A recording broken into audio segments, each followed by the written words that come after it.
welcome to the part 2 of the Ibanez project. Today we're actually gonna give this beauty a fret job. We fixed the neck last time, and the neck stayed that way, and now we'll give it a fret job. Well, I recorded that video now months ago, so this was right before moving.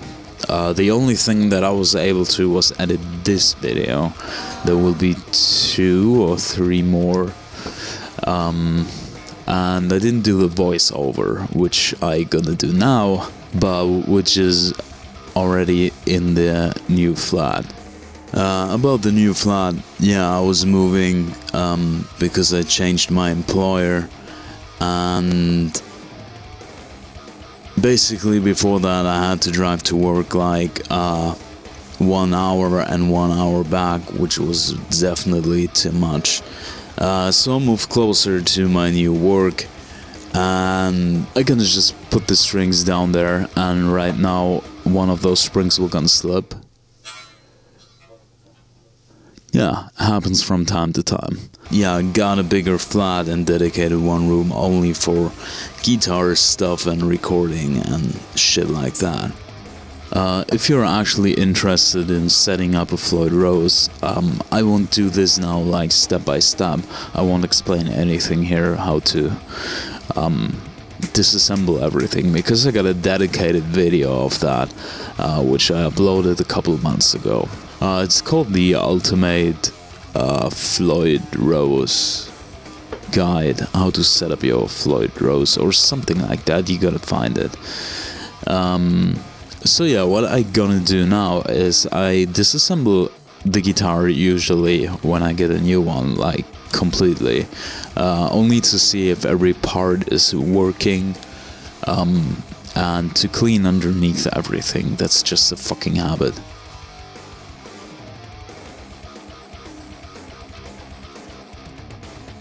And then I open the truss rod cover again, because I didn't clean that guitar before, so I disassemble that too again. To give it a proper fret job, we actually have to disassemble the nut, because we will go there with a file, and to not damage this, we have to take it off. You might have seen the video from last week. I actually record this right now, after I uploaded the "Sorry I Was Gone" video. Well, that's actually a very nice feature that I really liked about that. I don't know why, but it just fucking looks cool. Inside of the electronics, there's actually not much going on there. I didn't decide yet if I would throw out the electronics. For me, let's say they're not my style, so I disassemble basically everything and look at everything there, because I want to know how everything is connected and wired, and there's nothing special there, so I will definitely throw out those at some point. I actually don't know why it is so hard for people to actually clean their guitars like from time to time. I've recently seen a video of some channel I actually really like for a couple of videos, and he has like videos where he restrings guitars and shit like that. And because I was cooking, I was actually watching one of these because I was like, yeah, why not? And he was restringing a Floyd Rose system, and it was so fucking filthy. It was so fucking rusty. And yeah, I don't know, is it really that hard to disassemble a fucking guitar once in a while, including a Floyd Rose system, and clean it and lubricate that shit? I don't know, man. Just fucking clean your guitars from time to time, maybe. Now what I'm gonna do is I use masking tape for that, because it will do the job and it's cheap. I will basically tape off everything that I don't want to scratch. So that's the fretboard, the headstock, and later the body. Usually 1 or 2 stripes will be fairly enough to protect the fretboard and everything else. So there's that. Now I will do whole tape on the sides to A, protect it, and B, it will secure the masking tape itself that's on the fretboard.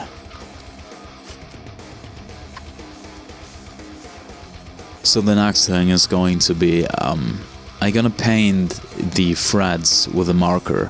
You can use any permanent marker actually. It is actually usually fairly enough when you only do like 1 stripe on the top.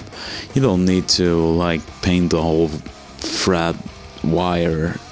Don't do that. I don't like to use black markers for that. You can use them, but I like to use something that's a bit more see-through and a bit more distinguishable from other parts like blue or red or something like that. This is now a leveling file. With that leveling file, we're actually gonna even out the whole frets, so everything is actually on one level. You're gonna do that basically until there's no visible paint anymore on your frets. Like on the sides, yeah, but on the top. So we will have it at some point that you have like 3 to 4 frets in a row where you have like, let's say, frets 7, 8 and 9, and 7 and 9 are grinded down already, and the 8th fret is not even touched yet. That's why you use the fucking marker, to level everything. Like always, be patient, be very patient, don't rush anything, and take your time for that. And here you can actually see that some spots are blue and some are already scratched, and this is basically what we try to do, to get everything to one specific level.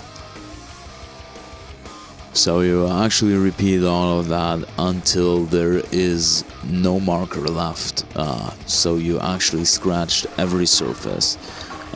In between you actually can reapply the marker, but notice, don't overdo it. You don't want to grind it down that low that your frets are basically non-existent anymore. You don't want that. So the next step would be now that you actually take out your marker again and you mark all the frets again.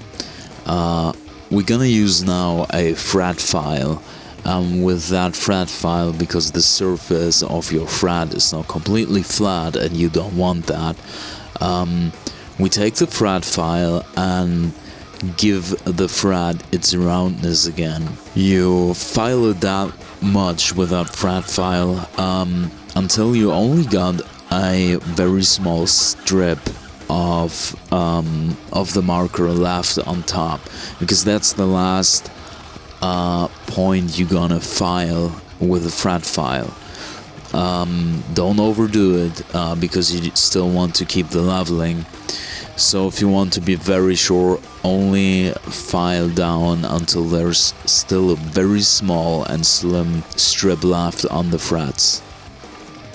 In between you can reapply the marker again, but yeah, be careful about that. Again, the same way you should be careful with the leveling file.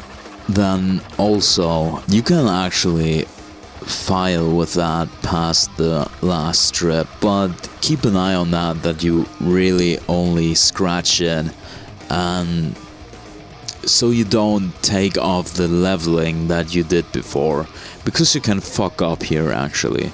If you file too much, you will fuck up all the leveling that you did, and you get again frets that are higher and frets that are lower. Which would mean you had to level them again, so don't mess this up. There's actually now not that much to say. Setting up a guitar like that is really boring. for most people, I guess, because you need fucking time. It will take a couple hours and you just sit there and do one task over and over and over again until it's done. Hence the fret filing that you see now. And this is all sped up in like crazy speed, so I now covered the body again a couple times because I don't want to damage the body with fret file. Yeah, just to be fucking sure about that. You know, this is all sped up like at a rate about 1,000 times or so. Because this shit takes time, you know. And you have to be very patient. If you don't want to do it yourself, then I don't know, give it to someone, but you need a couple hours for that, actually.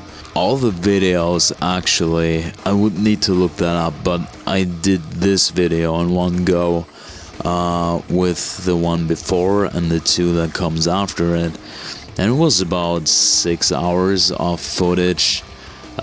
So yeah, this is about the time it takes you to disassemble it, give it a fret job, do some extras and put it back together. So if you actually want to do that, you have to be patient, and that is the key word. If you want to rush it, you will fuck this up. So don't rush it and be fucking patient.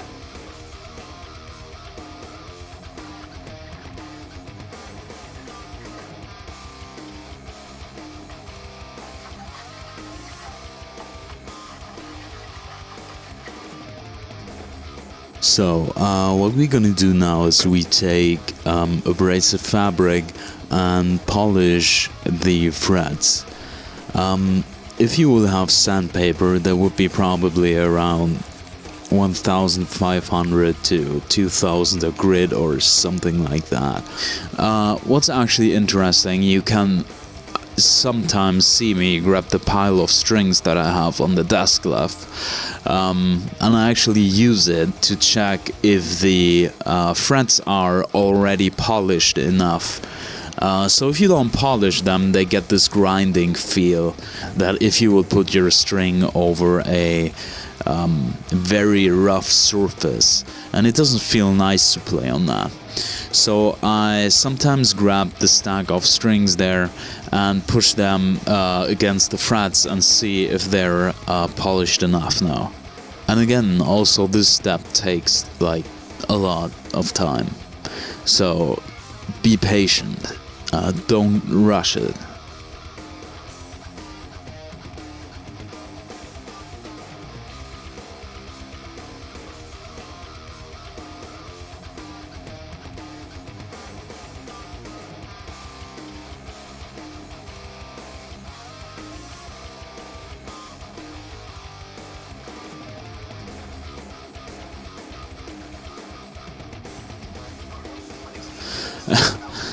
And the funny thing is now that I started watching, if I recall correctly, I actually wanted to put on some music.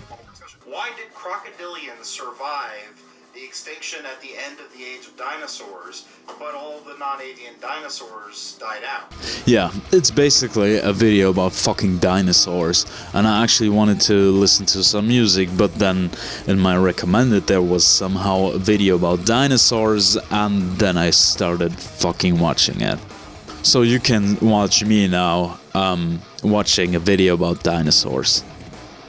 And as you can see again, while polishing, I use the strings to check upon the frets, so just to be sure.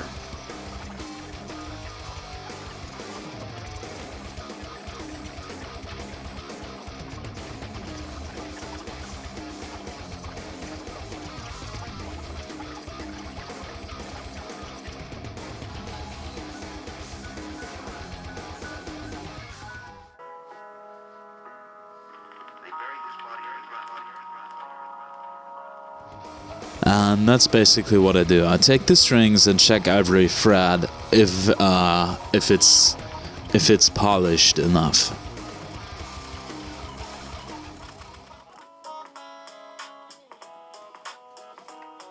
So now we can actually take off all the masking tape and check on the frets. Also, the masking tape will not leave any stains to your finish or so, other than duct tape, where you would have basically glue stains and shit like that. Use masking tape for that.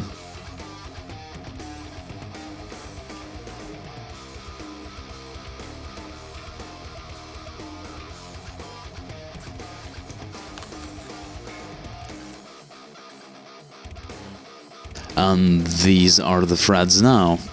I'm actually really glad that this guitar didn't need new frets or anything, but just a basic fret job. So yeah, I'm really glad how that turned out.